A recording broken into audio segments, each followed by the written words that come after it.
April 29, 1986, Lawton, Oklahoma.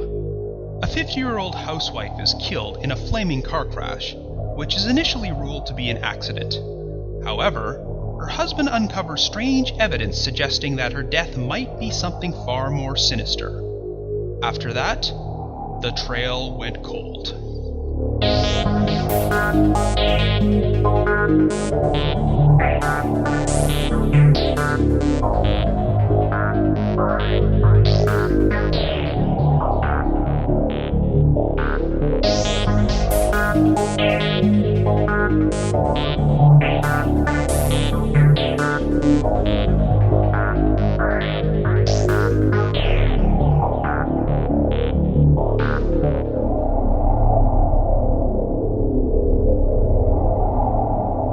Hello everyone, and welcome to the debut episode of The Trail Went Cold, a brand new podcast which will be tackling cold cases and seemingly unsolvable mysteries. I am your host, Robin Warder, and if you are a regular reader of Cracked.com or Listverse.com, you might recognize my name, because between the two websites, I have published over 100 articles. I have done a lot of pop culture and film-related articles at Cracked, but I have also written some true crime and mystery stuff for them. One of the most popular articles at Cracked was The 6 Creepiest Unexplained Phone Calls, which was published in Halloween 2014 and thus far has over 3 million views. However, the majority of the articles I write for Listverse.com are crime and mystery related because those are the subjects which are most popular with Listverse readerships. So I have published a lot of articles about those topics there and wound up researching and covering a lot of mysteries and cold cases. And that's exactly what I want to do here on The Trail Went Cold. There are a lot of great true crime and mystery podcasts out there, but I want to cover cases which ordinarily don't get put into the spotlight. I want to cover some of the more obscure ones. But before I get started, I just want to give a special thanks to McGill Foote, who has edited together and assembled this podcast for me. Gil and I are co-owners of a pop culture website called The Back Row, and we have been recording our own personal podcast called Shouts from the Back Row for over 5.5 years now, and this is my first foray into a true crime and mystery podcast, and I'm pretty excited about it. And I also want to give a shout out to Vince Nitro, who composed the awesome creepy music for this episode. So with all that out of the way, let's begin. I hope you enjoy this.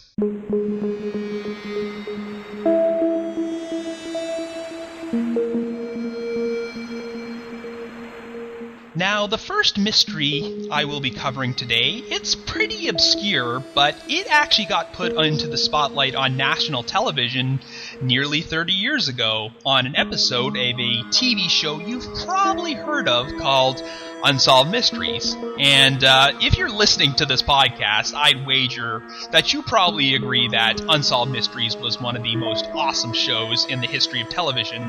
Unfortunately, Unsolved Mystery segments are pretty hard to find these days if you're trying to watch them online. There used to be hundreds of segments of Unsolved Mysteries available for viewing on YouTube, but around 3 years ago, their production company, Cosgrove and Muir Productions, just decided to take them all down. And if anyone tries to post them again or upload them back to YouTube, Cosgrove Muir immediately pounces on them and gets them taken down. I would have loved to have done a video analysis of today's case and used some Unsolved Mysteries footage, but this is a much safer way of doing this. There's no risk of being pulled because of copyright infringement if I just do it in podcast format. So enough about that. Let's start talking about the case in question. The case I'm going to be talking about originally aired on Unsolved Mysteries on November 29th, 1987, and it's pretty notable because it also happens to be the very first episode that was ever hosted by Robert Stack. A lot of you out there might not know, but Unsolved Mysteries actually started off as a series of specials on NBC before they turned it into a full-time TV series, and they initially tried giving the hosting duties on the earliest episodes to Raymond Burr, and then they tried it on Carl Malden. But needless to say, once they gave Robert Stack the reins and were exposed to his awesomeness, they never went back, and he became the full-time host forevermore. Because, needless to say, the show just wouldn't have been the same without him, and after he went on board, Unsolved Mysteries became a full-time series and wound up airing for the next 15 years or so. And the case I'm covering today, I actually consider it to be my personal favorite Unsolved Mysteries segment, and the reason for that is because it's so damn baffling. It is one of the strangest mysteries I have ever encountered, but before I get started, I should mention that the only source I am using to analyze this story is the original Unsolved Mysteries segment, along with the show's official website, which has a profile about this case. Because try as I might, I could just not find any other information about this case online. No articles from the media, no old newspaper clippings and Google News, nothing. Like, this is an Unsolved Mysteries exclusive case, but I believe this mystery is so compelling and so complex that, in spite of the limited resources, I believe it's worth analyzing anyway. So, let's begin! The name of the victim in this case is Aeileen Conway, a 50-year-old housewife from the town of Lawton, Oklahoma. She lived there with her husband, Pat Conway, whom she'd been married to for 33 years, and the couple had several children together. On the morning of April 29, 1986, Aeileen was killed in a car wreck. At approximately 10:40 a.m., a burning car was discovered on a remote bridge on a rural dirt road. It had crashed into a guardrail, and the heat was so intense that the vehicle actually melted into the guardrail after it crashed into it. Aileen's body was discovered inside, but it was burned beyond recognition, so a computer check had to be performed on the vehicle to even figure out who the victim was. Now, at first there doesn't seem to be anything mysterious about the situation, and Aileen's death is simply classified as a tragic accident by the authorities. But the case ends up taking a really bizarre turn when Aileen's husband returns home that same day. Now, before I get into any details here, I just have to say that the reenactment from the Unsolved Mystery segment where Pat Conway returns home, it's absolutely phenomenal. If you should somehow get the opportunity to track down and watch the original segment, I'd highly recommend it, because I don't think my own description of the scene can do it justice, because try as I might, I am no Robert Stack. I just love watching it because the eerie music, the editing, the camera work, and Robert Stack's narration just make the whole reenactment creepy as hell, and after watching it, you can see why Unsolved Mysteries was picked up and became so popular. Because when the production team was on its game, there was nothing scarier than Unsolved Mysteries. Anyway, as far as I know, Aeileen was supposed to be spending the day alone at home. I checked, and April 29th, 1986 took place on a Tuesday, so I have to assume that her husband was out at work and her children were at school that day. Well, when Pat Conway returns home a few hours after his wife's death, he makes some very strange discoveries. For starters, the patio door has been left open, Aeileen has left her purse behind at the house, and her driver's license and her glasses are still inside. But the really strange thing is that Aeileen seemed to be in the midst of some serious multitasking before she left the house. Because water from a garden hose is running into the backyard swimming pool, she has set up an ironing board and left the iron turned on, and the bathtub is full of water. And even stranger, the telephone is resting on the bathtub and its receiver is off the hook. But what really concerns Pat is the location where Aeileen is found, because her vehicle is discovered 15 miles away from their home, and neither she nor anyone else from the Conway family had ever been in the area, and there's really no reason for her to be traveling alone on this rural dirt road in the middle of nowhere. So let's just assume Aileen's death was just an accident. That would mean that she would have been in the midst of simultaneously filling the pool, filling the bathtub, and then doing some ironing before she makes the spontaneous decision to drive away from the house while leaving the patio door open and her purse behind, and she decides to drive 15 miles and wind up on some random bridge in the middle of nowhere before she is killed in a car wreck. Now, obviously, this scenario does not make a whole lot of sense, and Pat Conway agrees. So what he does is consults an investigator from the local district attorney's office, and they go out to the accident scene to perform a search. Approximately 200 meters away from the bridge, Pat and the investigator just happen to find a church bulletin, and Pat actually recognizes it. He believes it is the same church bulletin that was sitting on the dashboard inside Aeileen's car. So this prompts the investigator to dream up a theory. What if an unknown assailant abducted Aeileen from her home, used her vehicle to drive out to this isolated area, stopped the vehicle, and then rigged the accelerator to drive the car over the bridge with Aeileen's body still inside? However, the vehicle only ends up crashing into the guardrail, so then the perpetrator decides to douse the car with an accelerant like gasoline and set it on fire to cover their tracks.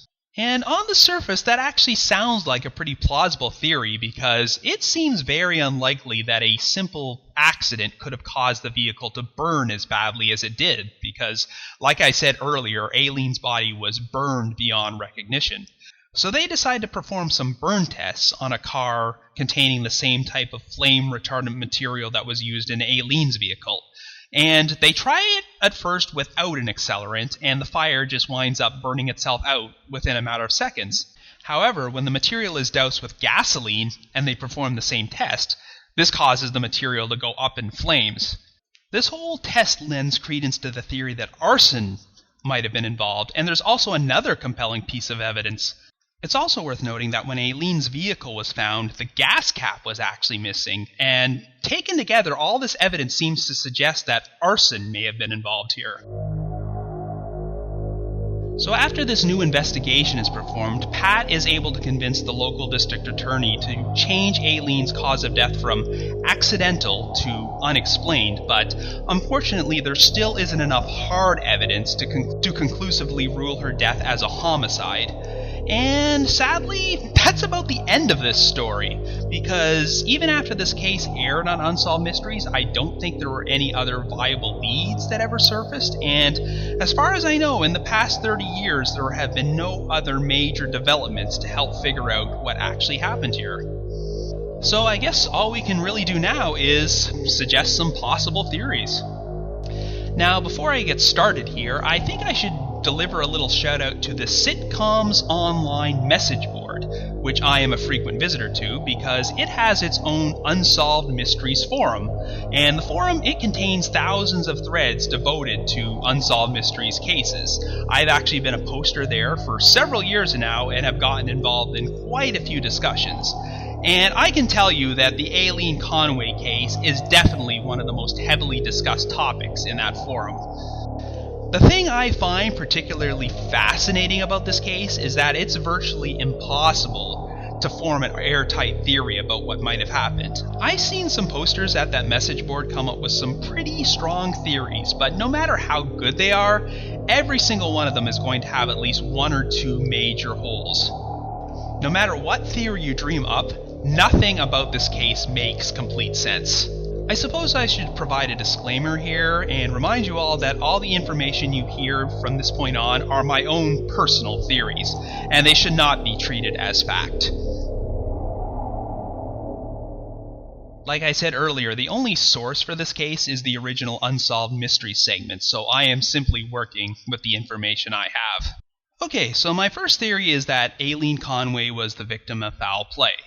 Now, in every case like this, it's only natural to start with the spouse and treat him as the number one suspect. So I'm just going to look at the possibility that maybe Pat Conway was responsible for his wife's death. And if that was true, that would help explain a lot of the holes in this story, but I'm sorry, I just don't buy it. I find that theory highly unlikely. The Unsolved Mystery segment never gives any indication that Pat was ever considered a suspect, so I can only assume that he probably had an alibi that day and was cleared by the authorities relatively quickly. And the most important thing in the husband's favor was that Aeileen's death was initially declared an accident, and it was Pat who lobbied so hard to get the investigation reopened. So if Pat murdered his wife, why would he go out there screaming foul play and pushing to get his wife's death exposure on a national television show?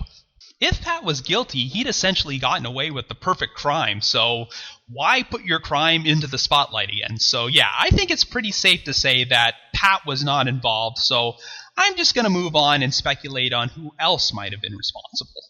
Now, near the end of the segment, there's a statement from one of the investigators who says that there had been some reports of burglaries in the neighborhood prior to Aeileen's death. But unfortunately, they don't go into any more details about this or mention if anything was taken or missing from the Conway home. But let's just operate under the assumption that Aeileen was murdered during an attempted burglary. Maybe the reason the phone was off the hook was because Aeileen was making an attempt to call for help before she was subdued by her attacker. But my main problem with this theory is that these burglars sure went to an awful lot of trouble to cover up their crime. Instead of simply killing Aeileen at the house and fleeing the scene, they decide to take both her and her car to a remote bridge 15 miles away, crash the vehicle in an attempt to make it look like an accident, and then use some sort of accelerant to burn it. And another problem with the burglary theory is that the flaming car was discovered at 10:40 a.m. And I just don't know how common it is for burglaries to take place in a suburban neighborhood that early in the morning. Of course, it's possible there was no burglary and Aeileen was killed by some random predator or something who broke into her house. But let's look at the time frame here. Assuming that Aeileen's family left her alone at, say, 8 or 9 o'clock that morning, that leaves a pretty limited window of time for this crime to have been staged. We're only talking like maybe 2.5 hours here. And as compelling as this whole staged accident theory is, there is still one major piece of evidence that I haven't even mentioned yet, which I think kind of throws the whole theory for a loop. And that's skid marks.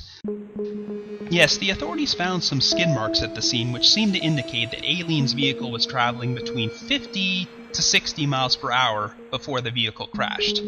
Now, the main reason Pat and the investigator latched onto this whole staged accident theory was because of the church bulletin they found 200 meters away from the crash. Their theory was that the vehicle had been stopped at that location and the bulletin just happened to fall out. But here's the thing, I think that bulletin might be nothing more than a red herring. I am not 100% convinced that it was actually the same bulletin from Aeileen's car. I think a lot of bulletins were probably handed out by that particular church, so unless there were any distinguishing characteristics to indicate this particular bulletin belonged to Aeileen, I think it might just be a coincidence that they happened to find it there. And really, 200 meters is not that far a distance. I just don't think the perpetrators would have been able to rev up the vehicle to 50 or 60 miles per hour in the amount of distance they had between the bridge and where the bulletin was found. So here's another theory. What if an intruder surprised Aeileen at home, so she decided to climb into her car and flee the scene? The intruder could have chased her for a while until Aeileen just happened to get into a fatal wreck by crashing into the guardrail. The perpetrator then decides to douse the car with gasoline in order to destroy any potential evidence. But here's the problem with that. If Aeileen was trying to escape, why would she drive 15 miles out into the middle of nowhere? Because Lawton, Oklahoma is not that small a town. I looked it up, and during the 1980s, the place had a population of about 80,000 or so. From what I could see in the Unsolved Mysteries segment, Aeileen's home was not located in a remote area and was actually in a suburban neighborhood, so surely she would have been able to go to a neighbor or somewhere else for help instead of driving out onto an isolated country road. So I'm going to go into another direction here. Let's just say there were no burglars, there were no intruders, and there was no foul play involved at all. What if Aeileen simply did leave the house on her own accord and died in a tragic accident? Yes, we still don't know why she decided to go out to that particular location, but who knows? Maybe she had some sort of secret double life her family didn't even know about. Maybe she was having an affair with some unknown person who lived out in that area. But if Aeileen left on her own, that still doesn't explain why her house was in the state that it was in. Why would she leave the patio door open, leave the garden hose running, leave a bathtub full of water, and also leave the iron turned on? That last part is a real kicker for me, because just leaving an iron lying around, that could be potentially dangerous. That could cause the house to burn down. And there's still no explanation for why Aeileen would leave her purse and her glasses behind at the house. Now, we have talked about the phone being off the hook, but I actually think that opens up another very intriguing possibility. We were under the impression that Aeileen was in the midst of trying to make a call or possibly calling for help. But what if Aeileen actually received a call and was told something which prompted her to rush out of the house? If she was told that, say, there was a family emergency, or that one of her children were in trouble or something, that would be the type of thing that might compel her to leave in such a hurry. Now, this is another area where the Unsolved Mystery segment is frustratingly vague, because they leave out a key piece of information. They never mention if phone records were checked at the Conway home. I have no idea if Aeileen made or received any calls that morning. If someone did call Aeileen that morning, why wouldn't they have come forward? Unless, of course, they had something to hide. So I'm not ruling out the possibility that somebody could have phoned Aeileen, fed her some false information, and lured her out to the location where she was ultimately killed. But that leaves another intriguing possibility. What if Aeileen suffered some sort of medical problem, or an undiagnosed mental breakdown? It's certainly possible she could have suffered a stroke or something and attempted to drive herself to a hospital. But again, it still doesn't explain why she would have driven out into the middle of nowhere, because surely there must have been a hospital somewhere within that 15-mile radius. Unless, of course, Aeileen got lost. And really, it's not out of the question that she could have become disoriented and confused that day. That might explain why she felt this strange urge to iron, fill up the pool, and fill up the bathtub at the same time. Maybe, for reasons we'll never understand, she was in the midst of doing a bunch of household chores when she suddenly felt compelled to take the phone off the hook, leave the house without her purse, and then just drive out into some unfamiliar area before she got into a tragic car accident and died. In fact, I can't even rule out the possibility that she might have been feeling suicidal and crashed her vehicle into the guardrail on purpose. But admittedly, that is a very unlikely way to kill yourself, and the presence of skid marks at the scene would seem to rule out the possibility of it being a deliberate crash, unless she decided to change her mind at the last second or something.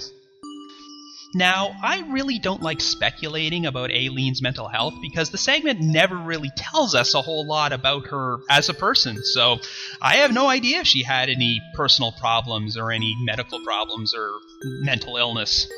But I will say that an Unsolved Mysteries case about a mentally ill woman staging an elaborate suicide, it's not unprecedented. Around the same time period, the show did a missing person segment on a woman named Gail Delano, a divorced mother of two who disappeared from her hometown in Maine. Now, the evidence seemed to suggest that she had been abducted after going out on a blind date with an unidentified man, and her family feared the worst. They feared foul play. However, when the case aired, a medical examiner actually called the tip line because he recognized Gail. He recognized her as an unidentified woman who committed suicide in a hotel room in Mobile, Alabama. Because it turned out that Gail had actually staged her own disappearance, and she had gone to the trouble of hopping on a plane and flying to a completely different state before she checked into a hotel and took her own life. And she ended up remaining an unidentified Jane Doe for 2 years while her family had no idea where she was. On the surface, Gail Delano's actions do not make a whole lot of sense, but she was clearly suffering from some sort of mental illness, and that's the thing. The actions of a mentally ill person often do not make any sense. If Aeileen Conway was a mentally ill woman who took her own life, that would explain why an awful lot about this case doesn't make any sense. But, like I said before, since I don't know too much about Aeileen's personal life, I really don't want to speculate on her mental health, so this is all just conjecture. Like I said at the outset, every theory you dream up for this case is going to have some holes in it. And ultimately, even though I think there is some compelling evidence to suggest that Aeileen got into an accident and that there was no foul play involved, I still have a hard time believing that the vehicle could have burned that badly unless someone used an accelerant of some sort. So in the end, I have to believe that there was foul play involved. I believe that someone else had to have been at that scene in order to set that car on fire. The brutal nature of Aeileen's death makes me wonder if it was someone with a major vendetta against her or her family, but I have no idea who that could be. And sadly, unless someone were to come out of the woodwork after all these years and make a confession, I don't think we'll ever learn the full truth about what happened to Aeileen Conway. So I guess the trail went cold. But, like the late, great Robert Stack used to say, if you have any information about this case or you think you can help solve this mystery, please contact your local law enforcement agency. And if you have your own theory about what might have happened to Aeileen Conway, I would love to hear from you. Hell, if you have any personal knowledge about this case, or you have any new information you can provide which wasn't covered on Unsolved Mysteries or on this podcast, feel free to leave a comment or send me an email. I can be reached at robinwarder@primus.ca. That's ROBIN.WARDER@PRIMUS.ca. So once more, that's robinwarder@primus.ca. Hopefully, there will be more episodes to come of The Trail Went Cold, but until then, you can check out my other true crime and mystery articles at both crack.com and listverse.com. And of course, I have plenty of other content, mostly not related to true crime, but it's available here at the back row. So that's it for this episode. Join me next time for another edition of The Trail Went Cold. The Trail Went Cold is part of the Back Row Podcast Network. Visit the-back-row.com for more. The theme song was composed by Vince Nitro.